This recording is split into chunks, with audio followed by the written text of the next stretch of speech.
Okay, I'm about to make more of these diamond back paddles, and these are going to be pretty much for profiling, contouring.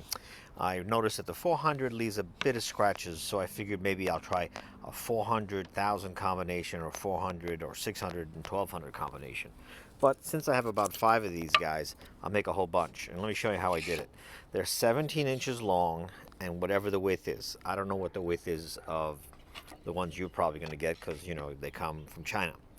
So I have about 2.5 inches across the back, and I just marked in a bit on each side and then just drew an angle to about where I wanted it to end, and then the paddle starts there. Okay, so if I put it next to each other, you'll see that the paddles start about there, a little bit lower, and from that mark I drew an angle that'll match what I did already. This I did by eye, and one side is over to a bit more than the other.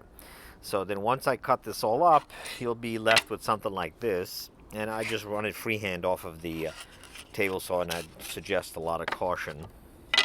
And then once I get something like this, which is not 100% over here, I'll just finish this up on the big old belt sander I got over here, or belt grinder, what do you want to call it.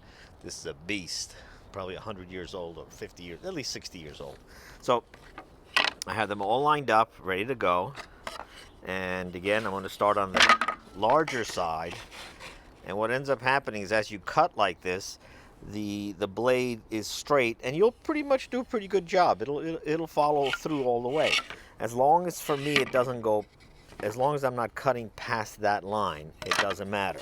So if you could see this one, the line's up there, I'm down here. Again, I'm going to get this all out with the belt sander.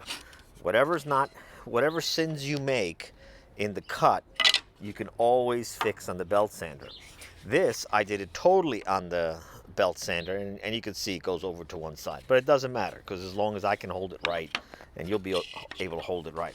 Now, there is a possibility that you could put one on each side. The only reason I didn't do that is that I might have these piled on top of each other when I'm working. So, you know, I don't want to have to worry about diamond on diamond. So this way, there'll be wood in between them, you know, like this. And that should work also. So, you know, if you guys want to make some of these, again, these are 17 inches. And whatever grip you have, you just make the bottom as thin as you want. This is a little bit over 2 inches, maybe 2.25.